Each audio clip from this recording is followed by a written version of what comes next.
Hey, I'm Grant with Grant's Game Rex. Welcome to my monthly video on the best board games coming to retail. We have a lot of great board games coming out this month, and I'm excited to let you know about all of them. Before I get into the games coming out this month, though, I actually want to tell you that I have a game coming out next month. It is called I'm Kind of a Big Dill.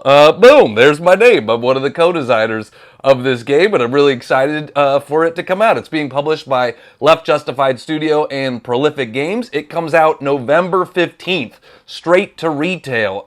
In the game, one person is playing as the Big Dill every turn. They get a prompt, and the prompt might be like, describe your ability to make a paper airplane, or describe your knowledge of how a toilet works, or something like that. And then you get a secret exaggeration token, and you have to exaggerate your abilities or skills or knowledge for the better or for the worse, and everybody else has to guess how much you are exaggerating. It's silly, it's social, it's a lot of talking. It's a good way to get to know your friends better, and so I'm really happy with it. I'm really proud of it. It's coming straight to retail November 15th, and then it'll make its debut at PAX Unplugged. It's not doing a crowdfunding campaign or anything like that. And, I do these retail videos every week, and I make zero money off of them. So if you have been, trying to search for a way that you could support me and give back to this series, getting this game is a great way to do that. This is a good way to support me and the stuff that I'm doing here, and I appreciate it. Also, I want to mention that if you get the game, if you pre-order the game and the expansions, you get some cool component upgrades. You get like poker chips instead of cardboard chips. You get a nice bag that you get to reach in and out of. Also, the publisher wanted to mention, if you work at a friendly local game store, they want to make it easy for you to stock up for launch day. If you pre-order 5 copies of the game from ACD, Alliance, GTS, or Universal, you get a 6th copy for free. So, I'm excited for this to come out. Thank you so much for the support, everybody. Let's get into the games that are coming out here in October. First up here in October, we have All Play, in association with Outlandish Games, is releasing the game Defenders of the Wild.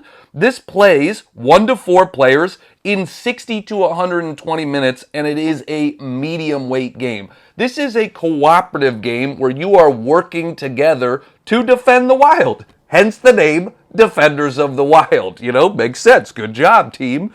But in the game, there are robots and mechs and stuff like that are building walls in the forest, in the wild. They are building factories, they're polluting, and they're using mechs to guard their areas, and you are trying to fight back against them. You are trying to, dismantle the machines and keep the wild wild. And this is a cooperative game that is a tough time to beat, from what I've heard from people. I like cooperative games that present a real challenge. It's kind of a little bit boring, like if it has a 100% win ratio. Like, this is a game you're going to have to play well and move around the different hexes and plan together to win the game. It is one of the interesting things about it too is that there is almost self-player elimination in the game. You can take yourself off the board and be done with your game at a certain point, which, means you won't be taking any more actions, but might actually help the team based on other conditions in the game. And so you might self-select to be like, my game's done. And that's a very interesting thing that I haven't seen in games that much before. Also, this is from the designer of the game Parks, which is one of my favorites, Henry Audubon, and also from T.L. Simmons. And so, I'm excited about it for that reason as well. So if you like good cooperative games, check out Defenders of the Wild. Asmodee, in association with Modifius Entertainment, is releasing Mass Effect, the board game, Priority Hagalaz. This is based on the events of the Mass Effect 3 video game. So if you are a fan of the video game Mass Effect, then that might be a reason to check out this one. It plays 1 to 4 players in 45 to 60 minutes, and it is a medium weight game. And when I say it plays 45 to 60 minutes, that's one session, because this is a cooperative, story-driven campaign game. But there's like a campaign board, and you are going to be kind of choosing your own adventure and moving in different ways on the campaign board. So there is a lot of replayability because you can pick a different path. You can branch off in different ways. You know, there is a branching narrative to the game, and so if you came back and played it again, then you would see different story and different choices and that sort of stuff. The game is you are playing as people from the Mass Effect trilogy: Liara, Tali, Rex, and Garrus, and you can customize and upgrade your squad's abilities, equipment, and powers as you gain experience throughout the game, and enhance them further by unlocking unique powers with optional loyalty missions.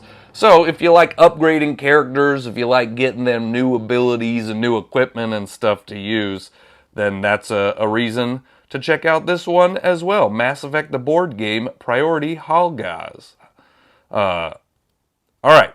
Asmodee and Ludonova are releasing the game Men-Nefer. This plays 1 to 4 players in 60 to 120 minutes, and it is a heavyweight game. And in fact, we actually have more heavyweight games than usual in the month of October. So if you are a heavyweight gamer, oh boy, get ready, buckle up, because this is a month for you. Some of that is because Essen Spiel, the world's largest board game convention in Germany, happened at the beginning of October, and Europe loves its Euros. Oh, good job, Europe. And so, yeah, we've got a bunch of different Euro sort of heavier weight games. If you like Euro games, Men-Nefer is definitely a Euro game. It is from the designer of Bitoku, so Bitoku, a pretty popular Euro-y game, and same designer as that. In this game, you are sort of playing during one of the greatest periods of the Egyptian Empire, the ancient Egyptian Empire. And you are doing things like acquiring knowledge in the houses of life, navigating and trading on the Nile River, making offerings to the revered god, embalming the corpses of the nobles, and sending them off to a better life, erecting beautiful sphinxes, and contributing to the construction of the Great Pyramids. So as with any heavyweight game, there's a lot going on. There's a lot of different choices you can make, and a lot of things to learn in the game. That always keeps them replayable, because you're like, I could try different strategies in different times I play it. At its core, Men-Nefer is a worker placement game that includes some tile drafting, because you can go to places and get tiles, and now that can get you new actions in the future. So you're placing out workers and then switching out tiles that you have to get you various actions. That's kind of one of the unique aspects, one of the selling points mechanically of this game. So yeah, again, if you're a fan of heavier weight Euros, then check out Men-Nefer. Next up, we have Asmodee, in association with Hans Im Glück, is releasing the game Botanicus. This plays 2 to 4 players in 45 to 60 minutes, and it is a medium weight game, but on the lighter end of medium weight. Thematically, you are creating your own botanical gardens and trying to impress your visitors. Mechanically, the thing that's unique about this game is you are doing, it's like worker placement, but with selecting different action. It's like you're picking action spots with your workers in a unique selection mechanism. So there are sort of columns, and in the columns there are actions you can take, and you are moving your worker to the next column and selecting one of those actions. So it's an action selection game, but with a unique way to do that with how you're sort of moving your workers from column to column and selecting different actions, and those actions are going to include things like collecting new plants, taking care of the plants, watering them, keeping an eye on the gardener, stuff like that, and having to collect money as well along the way so you can pay for all of this. So if you like nature games, if you like action selection games, then that might be a reason to check out Botanicus.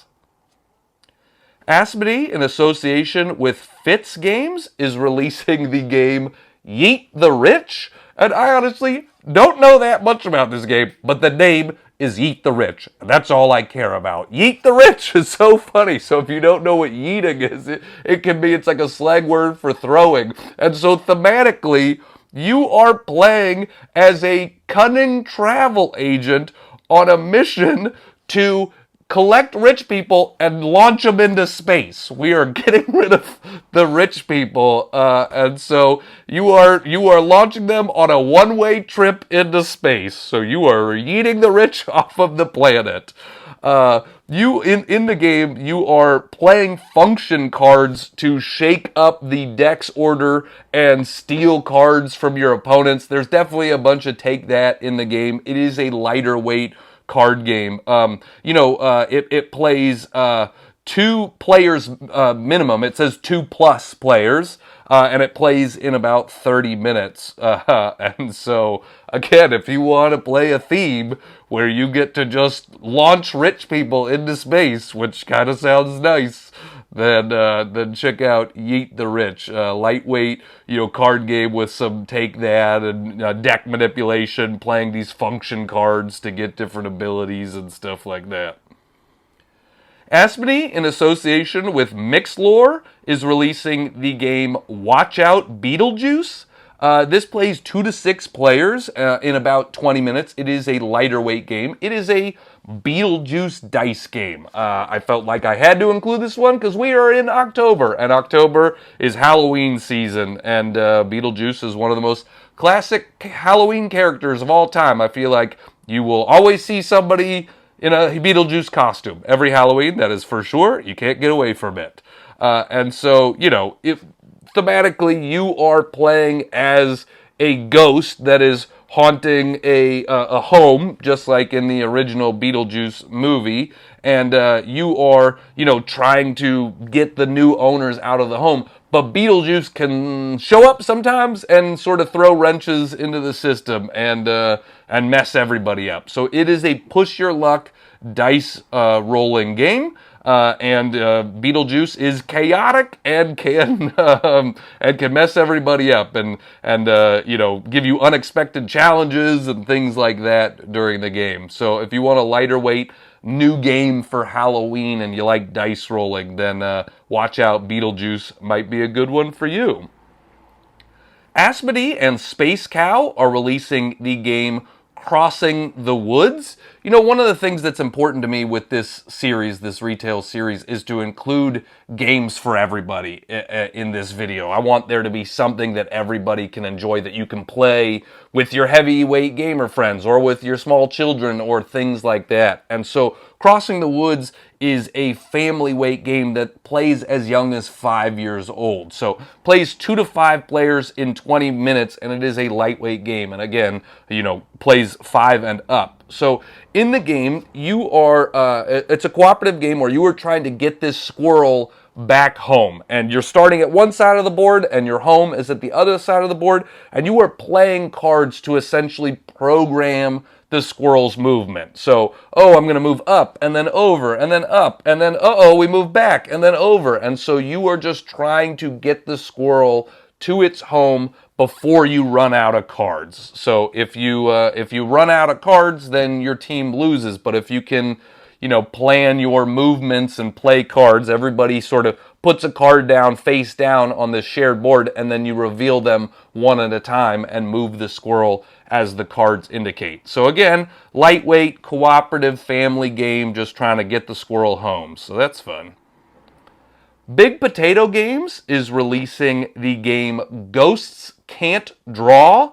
This plays 2 to 6 players in 15 to 20 minutes, and it is a party game, a lightweight party game. So this is another one. If you're looking for a game for a Halloween game night or something like that, then Ghosts Can't Draw might be for you. It's a little bit reminiscent of a Ouija sort of board mechanism. Everybody has their hands on this central contraption, and that central contraption is moving around like you would in a Ouija board. But in this scenario, you are drawing something. Everybody has their eyes closed, and one person is a ghost and knows the item that is being drawn, and everybody else doesn't know what is being drawn. And so you are just kind of moving this centralized pen around and trying to draw something. At the end of the round, after the drawing is finished, everybody is both trying to guess who the ghost was and what they were drawing. And, you know, the drawings are going to be bad, as you can imagine. Everybody drawing at the same time with their eyes closed. And so you're not just trying to guess what it is out of nowhere. You're laying out like 8 cards, and then everybody's being like, oh, is that a bicycle? I don't know. It could be a lollipop. You know, that sort of thing. And just trying to figure out what they were drawing. So laughter, silliness, all that sort of stuff in Ghosts Can't Draw, a new party game from Big Potato Games. Burnt Island Games, in association with Splitstone Games, is releasing the game Mycelia. This plays 1 to 4 players in 40 to 90 minutes, and it is a medium weight game. Plays ages 10 and up. This is not to be confused with a lighter weight game called Mycelia that came out from Ravensburger last year. This is a separate game, a little bit heavier, a little bit more strategic here. You are, you know, thematically, you're playing as different mushrooms, and you are building a fungi kingdom, and you're doing it through the creation and expansion and death and rebirth of different fungi. And so if you like fungi, this is an opportunity to learn about some, because all of the cards are representative of real fungi out there. And so, you know, if you want to be a mushroom forager, this is a good way to learn about some of the different mushrooms out there. You are sort of expanding spores from your mother mushroom, and spores can go out. But there definitely is some like cutthroatness to the game, some you know, take that in the game, because you can be like stealing spores from other players. You can be blocking them on the board because they want to build a path of their spores, and you can block them in different ways and stuff like that. One of the interesting things about the game too is, you know, the cards that you have points and ways to build them and stuff like that. But down at the bottom, upside down, there's also a decay action. So cards are sort of multi-use. You can use the cool ability to, you know, decay a mushroom that you have out there and stuff. I just thought that was interesting, where you're like, you're either trying to, you know, build this card, or you can sort of scrap the thing and use the decay ability of it. So it is, you know, very pretty on the board. It is fairly abstract when you're looking at it on the table, but again, the pretty artwork of different mushrooms and fungi and stuff like that, and you know, some different take that mechanisms out there, trying to expand your mushroom universe and getting out there. Capstone Games is releasing a couple of games that released at Essen and are now having their retail release here. They're releasing Black Forest, plays 1 to 4 players in 60 to 120 minutes, and it is like a medium plus game, I would say, on the higher end of medium weight games. This is from famous designer Uwe Rosenberg, who is well known for farming type of games, Euro-y type of games, and Black Forest is a Euro-y game, another one of these Euro-y games if you like Euro games. Thematically, you are developing your small glass-making domain in the woods of the Black Forest. And so there's a central board with different villages, and so you'll be moving around from village to village to enlist the aid of the best specialists in the village. You'll have a personal board with some tiles on it. You can expand your own personal domain. You can get new sort of extensions to your own personal domain, and then you will be building a variety of buildings and clearing forests to get you wood and all of that sort of stuff. So there are 4 types of buildings: immediate buildings with a 1-type effect, processing buildings, buildings with an ongoing effect, and buildings that provide bonuses at the end of the game for various accomplishments. So you'll be placing those in your sort of own personal area. This also includes Uwe Rosenberg in some of their games in the past has used these resource wheels, and instead of sort of collecting resources and turning them in, you turn this resource wheel and it indicates how much of the different resource you have and how you spend it and stuff like that. And so this, they were, made famous from the game Glass Road, and they are also included in this game. So if you like sort of resource wheels, or if you always wanted to try Glass Road but you never have, Black Forest is sort of like an extension a little bit of Glass Road. It says it continues the story in the Black Forest of Glass Road. So, yeah, if you like, worker placement, that sort of stuff, if you like Euro games, then check out Black Forest. The other game that Capstone is releasing is called Stevens.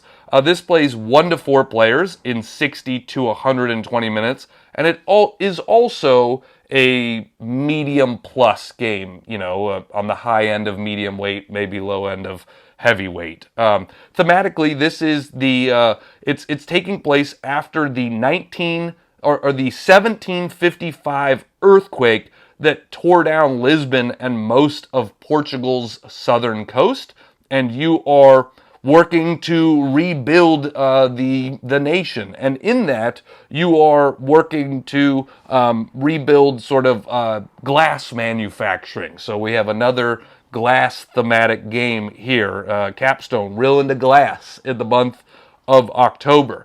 And so you are your players competing amongst one another for the role of master glassmakers, working in the famous Stevens factory to become the most prestigious figure in town. You are one of the interesting things about the game is it's almost like shared engine building.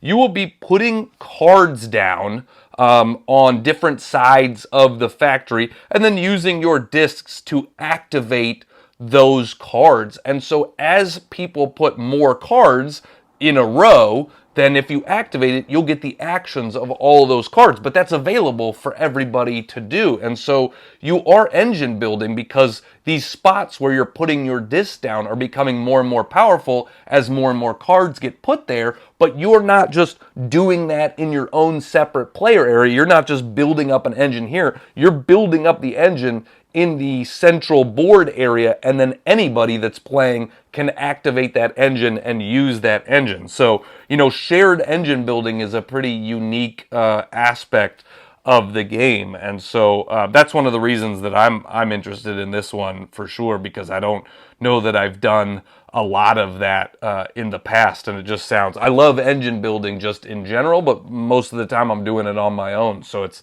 interesting to think about that concept of shared engine building in the main board area. So yeah, again, if you like Euro-y games, if you like engine building games, then Stevens is probably one to check out for you. Devere Games is releasing the game Daitoshi. It plays 1 to 4 players in about 120 minutes, and this is a heavyweight game. There is no medium plus about this one. This is heavyweight. So again, we have a lot more heavyweight games than normal. I feel like a lot of months there'll be like 1 or 2 heavyweight games that are coming out. We got a bunch this month, so stay tuned. Daitoshi you are using the power of steam to do business and expand your factory in the big city. As again, with any heavyweight game, there's a lot going on in this one and a lot of different strategic paths to pick and choose as you're doing it. You are, on your turn, you're either producing or moving your magnet, your worker, to a different, to a new district in which you will be able to send your workers to work, command the exploit of forest or river hexes to fuel your endless need for steam, and perform an action to expand and show your greatness to the city. There is this pretty cool modular board in the center of it, and you will be sort of adding pieces to this modular board to expand it, to make it more efficient. You know, when you send a worker there, you can do multiple things more as you expand this sort of modular board at the center of the game. I mean, there's like the modular board, you know, this sort of wheel, this circle has a ton of different actions and a ton of different stuff that you can take on it. So that's where a lot of the exploration in the game comes from, is like figuring out how to efficiently build this out and send your workers there and use it to do actions and all that sort of stuff. You know, this is from the same company that did Botoku, not the same designer, because we heard about him earlier. But, you know, Devere does heavyweight games well. And so if you like heavyweight games, if you like sort of Euro-y games, then Daitoshi might be one to check out for you as well. Next up, we have Flat River Games, in association with Horrible Guild, is releasing the game Spotlight. This plays 1 to 5 players in 15 minutes, and it is a lightweight game. This is another family weight game that you can play with your young kids. They say it plays ages 6 and up. It is a cooperative hidden object game, and the production value of it is super cool. I don't know how they did this, but it's essentially Where's Waldo.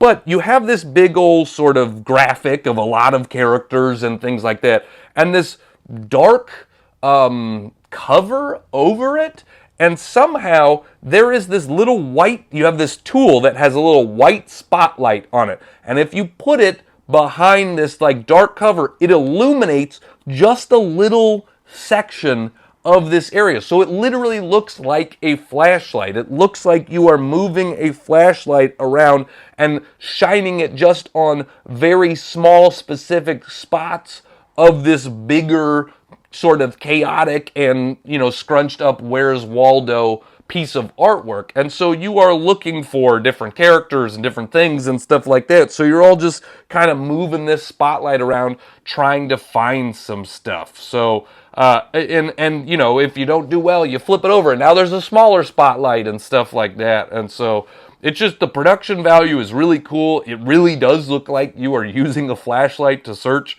for stuff out there. It really does look like that you are, you know, trying to find different stuff. And as you find characters, you kind of move around this board and something is chasing you around the board, and all you have to do is sort of stay ahead of the thing chasing you. That's like the win condition, you know, is just staying ahead of this sort of stuff. So if you want a game, if you want a family weight game with some cool production value, Spotlight is definitely that.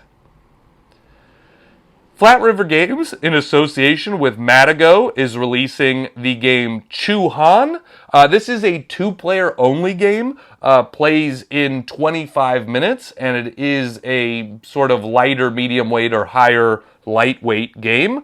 It is a card game at its core. It is a ladder sort of shedding game. So a ladder game is one where it's like you play 2 pairs, I have to play 2 higher pairs, and then you can play 3 of a kind, and then I have to play a higher, you know, like you're kind of escalating in terms of the hands that you are playing. And Chu Han is, they say, a trick-taking, climbing, and shedding game with special powers consisting of multiple hands. So yeah, you're playing, you know, against each other. I feel like a lot of ladder games are better at higher player counts, which is one of the things that intrigues me about this one. It's a ladder game that is meant for 2 players only. So if you like card games, if you like stuff like that, players begin each hand with a mixture of Chu and Han cards representing strains within clans, hostage taking and shifting alliances. Can you outmaneuver your rival to found a new dynasty? So yeah, 2-player only card game here with Chu Han from Flat River Games and Matago. Matago is also releasing the game Kyoto No Neko. This plays 2 to 4 players in 30 to 45 minutes, and it is a lightweight game, but, you know, on the higher end of lightweight game. You are playing as kittens exploring the modern-day city of Kyoto, and it comes with these really cute kitten figurines for sure. I got a chance to like demo this one at Gen Con, and I really liked it a lot. I put it in my top games of Gen Con list because these things are cute, and you are moving around the city and exploring, and you're doing different stuff when you're exploring. And one of the things I liked about it is you can kind of be aggressive, or you can be a little bit more docile. Like, you can go fight other cats. That is literally one thing. If you share a space with another cat, you can fight them. Or you could just like go over here and see what's at this tree and what's over here, you know. And there's a bicycle that's going around the city, and you got to avoid the bicycle as you're going across the street and stuff like that. Each person playing has their own player board, and you have skills, and so you're sort of leveling up your cat as the game goes on, and those skills will let you explore more, will let you move more, and fight more, and all that sort of stuff. And so, yeah, I thought the theme was great. I'm not even a cat guy, but I just thought that this was super fun. And there is a series of sort of replayable scenarios. So there'll be a board, and you put some scenarios, and like, those are the things we're trying to accomplish for this game. You know, we have to do this in order to win. We need to do all of these things, and those get mixed up, so every game feels a little bit different. You're trying to accomplish different things in different games that you're playing. And you know, again, I like the idea of leveling up in games, and you have different skill tracks, and you can level up your cat during these different skill tracks. And so, yeah, if you like cat games, check out Kyoto No Neko. Next up, Flat River Games, in association with Mantic Games, is releasing Worms, the board game. This is based on the video game series Worms, just sort of the combat, like tactical, weapons game Worms. And so the board game version plays 2 to 6 players in 40 to 60 minutes, and it is a medium weight game, but on the lighter end of medium weight game. And this is like a big conflict game. You are all just fighting each other and stuff like that. So if you don't want conflict in your games, then this one might not be for you. But it has a hex-based landscape, and so the landscape, you're kind of setting it up at the beginning of the game. So that's a way that the board is modular and is going to be different when you're playing it in different games. And then you're moving around, you're collecting crates, you're dodging mines, you're getting into position with the right weapons in time to like unleash your weapons on your foes. So you're just trying to like, destroy each other off of the board, essentially. And so it's all about that tactical combat, right? And it's not like a ton of like long-term deep strategy. It's more like tactical, responding to what's happening around you and trying to blast your opponents off of the board. And it's got fun worm miniatures. I like that about the game for sure. And there's, it says that they have classic weapons that from the video games in here. They've got destructible landscape, oil barrels, wind, and a bunch of stuff like that. So if you like tactical combat games with a little bit of silliness, there's definitely some silliness in Worms for sure. So check it out. Next up, Flat River Games, in association with Monolith, is releasing the game Tower Up. Monolith is known for their big miniatures games, and Tower Up is not that. Tower Up is a lighter weight game, maybe on the higher end of lighter weight, but it's not some big miniatures game. Plays 2 to 4 players in 30 to 45 minutes. You are architects competing against one another to construct the best buildings in town. So you are putting little building pieces down on the board and stuff like that. When you want to go to a spot, you are putting a building down on that spot that you're going to, and then also any buildings that are connected to it. So you cannot go to that spot unless you have building pieces for all of the buildings that are connected to it. So you're sort of shared building up all of the buildings around, because then someone can come to another spot. Oh, that was connected to that one, and then they have to put a piece on that. So buildings are getting built up all over the board, and then you are putting your own colored roofs on these buildings at different times, and then, you know, scoring points for different objective cards and things like that. So, yeah, it's a fairly simple game in just how you are building these buildings and placing your roofs and earning points based on the cards that are in play right then. So if you like, you know, tactical sort of city building games and stuff like that, then Tower Up might be one for you. Or if you've always wanted to check out Monolith, but, you know, the other ones were too much for you, then this is one of their lighter weight games for sure. Garfle Games, in association with Renegade Game Studios, is releasing Inventors of the South Tigris. Garfle Games is known for their sort of various different trilogy series at this point. They had the West Kingdom trilogy, they had the North Sea trilogy. Well, this is the South Tigris trilogy, and this is the third game in the South Tigris trilogy, and it is the heaviest weight of any of the three games. There was Wayfarers of the South Tigris, Scholars of the South Tigris, and now Inventors of the South Tigris.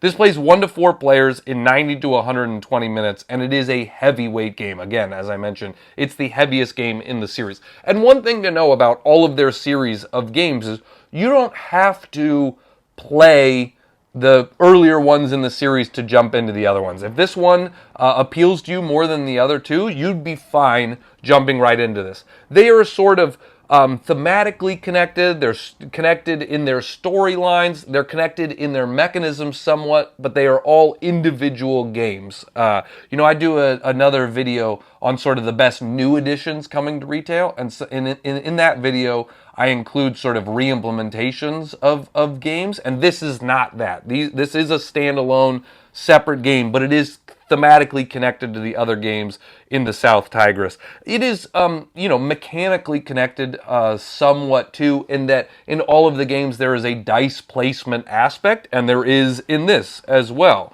And so you will be, you know, placing dice in your own area to take different actions, to activate different things, stuff like that. You know, it says, as inspired innovators, players are eager to develop clever contraptions to impress their peers. You know, it's your aim of the game is to be the player with the most victory points, and points are primarily gained by inventing, building, testing, and publishing devices. So, you know, again, with any heavyweight game, there's a lot going on. There's a lot of different paths to victory, a lot of different strategies to explore if you want to keep playing the game. And, you know, Garfle Games doesn't really have a miss yet. All of their games are good. I like some of them more than the others, but all of them are good games. Goliath Games is releasing Only Murders in the Building, the board game.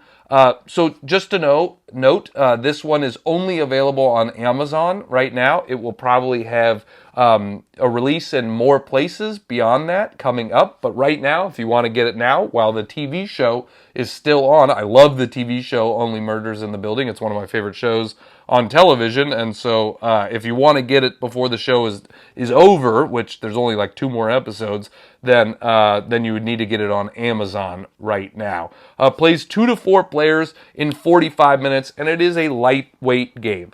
It is a cooperative game where you are playing as Charles, Oliver, and Mabel, but nobody's playing as individual characters. You're all playing and can move all of those different characters. And it is a deduction game. It is a lighter weight deduction game where you are moving around trying to get to different rooms and search those rooms to then get tiles. Those tiles will help you create pathways in the central board of the Arconia, and you're trying to get to different clue tiles and things like that and use information and narrow it down into which apartment is committing the crime. You are using the clues you get to use deduction to go, okay, it's not any of these, but it needs to have these in there, so these ones are still in play. So let's go search those and sort of things like that. I did have a chance to play this one once, and I played it on the easier setting, and I will say it was pretty easy. I didn't feel like we were ever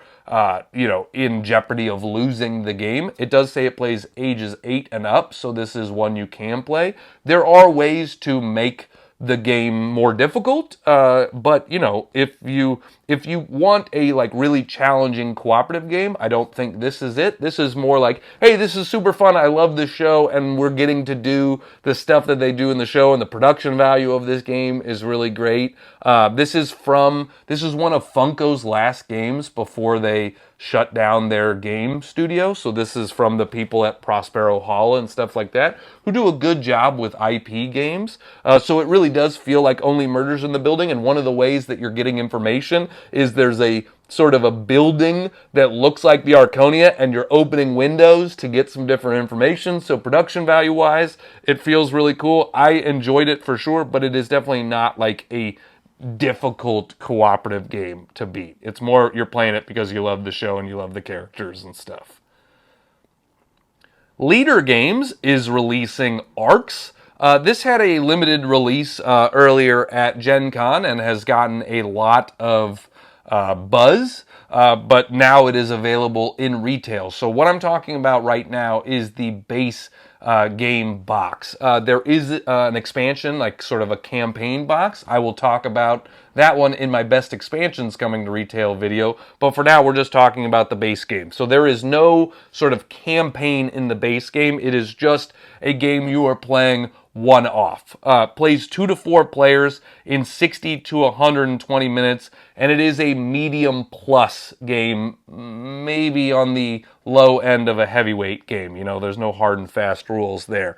But it is a sci-fi game set in space that is driven by a trick-taking card mechanism. So you will have cards in your hand, and you are playing cards down, and the value of the suit of the card is going to get you different actions. Some of the actions are going to allow you to construct. Some of the actions are going to allow you to build stuff. The different cards are giving you different actions. But the pip value on the card is going to tell you how many times you can do that. Essentially, the strength of the action. Oh, this one has 2 pips on it. I can do that action twice. And then anybody that comes along afterwards can try to play a higher card of the same value. Now, a higher card is going to help you win the trick, but it is generally going to come with less pips. So it will help you win the trick, but will give you less power in the actions that you're doing. So there's a real push and pull with the sort of trick-taking mechanism. And it's interesting because the trick-taking aspect is just this one small aspect, and then there's this big board where you're doing a lot of different stuff on the big board. You are moving your ships around, you are fighting with other people, you're putting people down on cards and trying to get these cards that will get you special abilities. There's a lot of conflict in the game, and so and each round you're different. You can declare different ambitions, and those are gonna determine the ways that you are going to score for the round and stuff like that. So definitely a very unique game, a game that's getting a lot of attention, a game, if you want a big sort of space opera type of game, that's how it is being described. And so, yeah, again, Arcs getting a lot of good press, and it is available in retail now here in October. Lucky Duck Games is releasing the party game Captain Obvious. I did have a chance to play this one, and this has certainly been one of my favorite party games of the year. I really like Captain Obvious a lot. Plays 3 to 10 players in 30 minutes, and it is a lightweight party game. I will say, I think the game is better probably at higher player count. Yes, it says 3 to 10 players. I don't know that I would ever choose to play this with less than 5 players. But if I have a big group, it's really, really fun. And so, you know, it kind of, I like to describe party games are often sort of either silly or they're thinky, you know. They're games like Telestrations or they're games like Wavelength, you know. They kind of fit into one of those different buckets. But I feel like Captain Obvious is one of the party games that is both silly and thinky, because the way the game works is there is a word and everybody has to use that word in a sentence, and then you roll a dice and that tells you how many words your sentence needs to be, and you are trying to write the most obvious sentence that you can, because then your sentence will get passed and the next player can cross out one word and then read it out. If anybody can guess the word that was crossed off, then you get a point and they get a point. But if the person who crossed off a word, if nobody guesses what word was there, then they get a point. And so you're trying to write these really obvious sentences. So it is thinky in the sense that you're like trying to, write something well. You know, the leaves in the fall are brown. Well, if they crossed off brown, is someone guessing red? Is someone guessing yellow or something like that? You know, like that might not be a great one. And then oftentimes it's silly because the sentence that people wrote are funny because you blanked and you couldn't think of anything good, or the things that people yelling out are silly and you're like, you think that was the word that got crossed off here? And so again, I think it's a good party game that is both thinky and silly, but you know, probably needs 5 players to really make it shine, or more, 5 or more players. So that's Captain Obvious. Mind Clash Games is releasing the game Ironwood. This is a 1 to 2 player game, really meant as a 2-player game, but there is a solo version of it. Plays in 30 to 60 minutes, and it is a medium weight game. Mind Clash Games is known for some of their very big games, you know, Anachrony, Tricarion, that sort of stuff. But recently they have been releasing more medium weight games. They have sort of a medium weight game line now, and Ironwood is fitting into that medium weight game. This is a highly asymmetric game. The 2 players are playing as different factions. You are either the Woodwalkers or the Ironclad, and you are doing very different things. You are using cards to do stuff, but the things that you want to do are very different based on the different factions. And not only are the things that you're doing, the way that you're playing is different, the win conditions are different as well. So each round, you and your opponent alternate playing a total of 3 of your faction-specific cards for their action effects. And so, again, each of the factions are completely asymmetric in their play styles, in their decks, in their victory conditions, everything. So, you know, you can really have a different game based on which side of the aisle you're playing on and stuff like that. And the idea of it was like, this was a asymmetric game that was maybe a little bit easier to jump into and stuff like that than something like a Root or, one of the more famous asymmetric games. So if you like asymmetry in your games, if you want to explore a couple of different factions, then Ironwood might be a good way to do that. And, medium weight game from Mind Clash Games. I personally am a more medium weight gamer, so I like the fact that they are releasing medium weight games now, because they make great games and I want to play them. Alright, next up we have Nerd Lab Games is releasing Agent Avenue. This plays 2 to 4 players in 10 to 20 minutes, and it is a lightweight game. While it plays 2 to 4 players, it's really meant as a 2-player game, and then the 3 or 4 player version of it is with teams. So it is a 2-player game, but you can play it with more people with teams. It is a card game for 2 to 4 players that combines bluffing, strategic set collection, and a race to uncover your opponent's identity. I love a little bit of bluffing in games, and so that's one of the things that I'm excited about it. I should note that this is only available on Nerd Labs' website right now. Again, it will probably have a wider release at some point, but if you want Agent Avenue now, it is only available on their website. It uses a I split, you choose mechanism, which is one of my favorite mechanisms in games because I feel like it's simple and yet always super strategic and always hard choices. If you don't know what I split, you choose is, it's essentially you're having some resources or some cards or something like that, and you are choosing to divide them into 2 or more piles, and then the next player gets to pick something and you get what is left. And so you're always trying to like, okay, I need to make this thing enticing enough for them to pick it, but I want the thing that I really want left so that I get it and stuff like that. And so in the game, you are playing 1 card face up and 1 card face down each turn, and your opponent chooses one of those. They are picking either the face-up card or the face-down card, and then you get the other one there. And so that's where, you know, some of the bluffing comes in, where you're like, oh, you're definitely going to want this thing, and stuff like that. And so, yeah, it's a lightweight 2-player I split, you choose card game. It's got cool artwork in it and stuff like that. Nerd Lab made one of my favorite, you know, 2-player games of all time, Mind Bug, so I'm excited to sort of see anything else from them for sure. So that is Agent Avenue. Pegasus Spiele is releasing the game Civolution in a month of heavyweight games. This might be the most heavy of all of them. It is a heavyweight game, 1 to 4 players, 90 to 180 minutes. And it is from famous designer Stefan Feld. So if you are a Feld fan, then this is one to check out. This is like a 4X game, except it's a 3X game because there's not the combat. And it is not set in space. It is a civilization building game. So most 4X games are like exploring the galaxy and stuff like that. This is a 4X game that's more about building up your civilization. And you can, you know, build it in different ways and try different paths and all that sort of stuff. So, you know, it's a little bit of a different theme for a sort of 4X style game.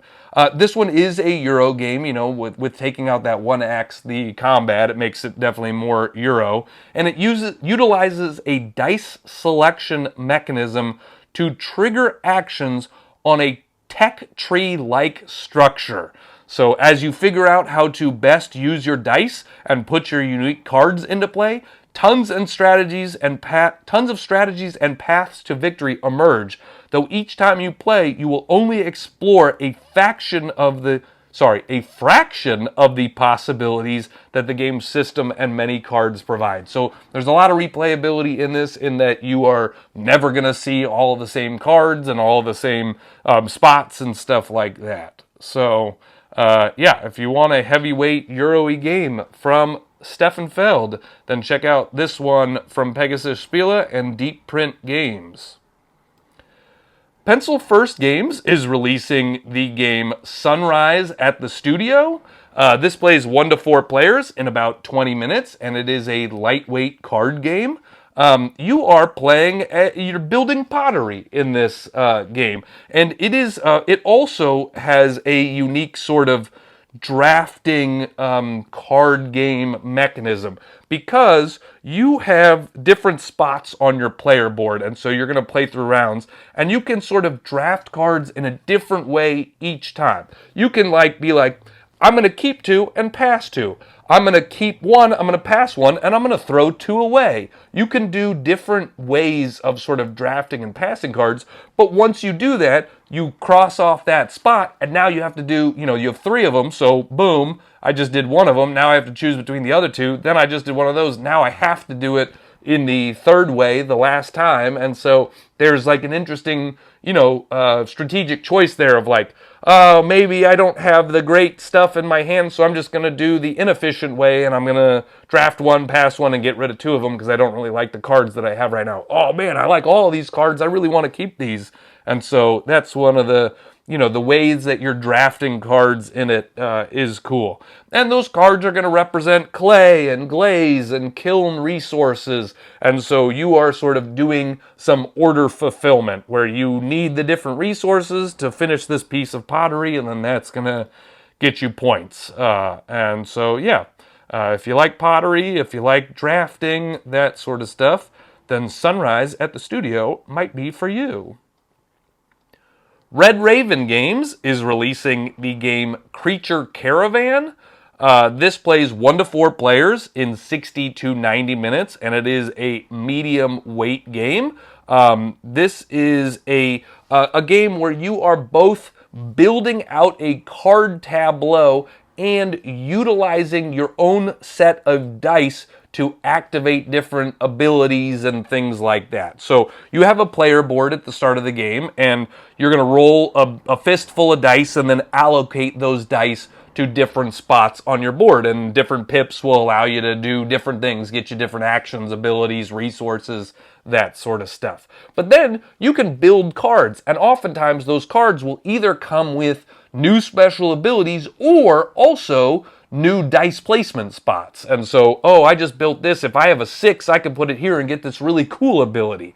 And then throughout that, you are moving your caravans along a central board, and you are, the dice placement is going to help you get resources to do things on the board. It's going to help you move onto different difficult terrains and stuff like that. And so you are sort of moving your caravans across the board, across the map as you're playing. But I love dice placement. I love some engine building, tableau building, making yourself stronger as the game goes along. Also, Red Raven Games has really great artwork, and this game is no exception. I like a lot of the art in the game. It's very pretty to look at, and so this is one I'm very excited to play. Traveling through the lands and building up your engine and stuff like that.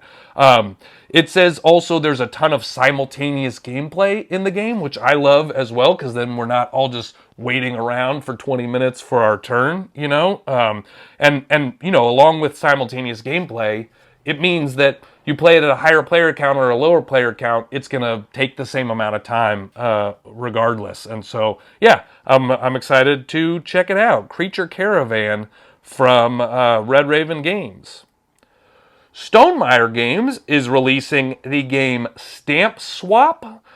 This plays 1 to 5 players in 20 to 60 minutes, and it is a medium weight game, though on the lower end of medium weight game. And so Stamp Swap is, about being a philatelist, the people that collect stamps. That's always a fun word to say, isn't it? This is another game that utilizes that I cut, you choose mechanism that I was just mentioning that I really like. So you are drafting different stamps. There are different sizes and, colors and things like that. So you are all going to be drafting stamps and putting them in your own player area.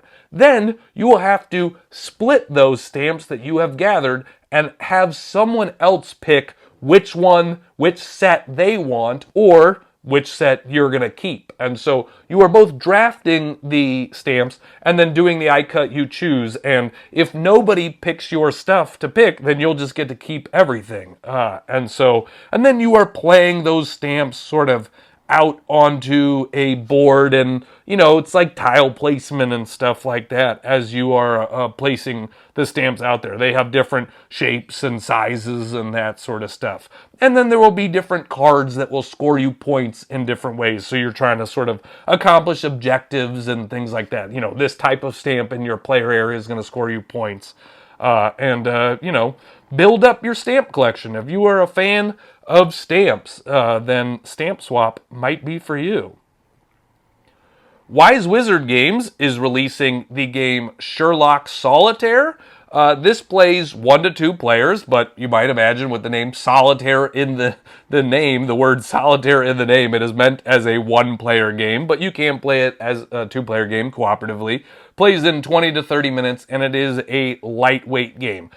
This is like a game where you are playing as Watson and Holmes and stuff like that, and you are playing cards down. It's a hand management, a deck management game, and so you're playing cards down in these 2 different areas and trying to build sets and get set collection, and those will allow you to take new cards off your deck and stuff like that. So it's only 55 cards, so it's a very small box game. If you like deck management, hand management sort of stuff, then you might like Sherlock Solitaire. Or if you're just looking for a small like solitaire game that you can bring anywhere with you, then Sherlock Solitaire might be for you for that reason as well.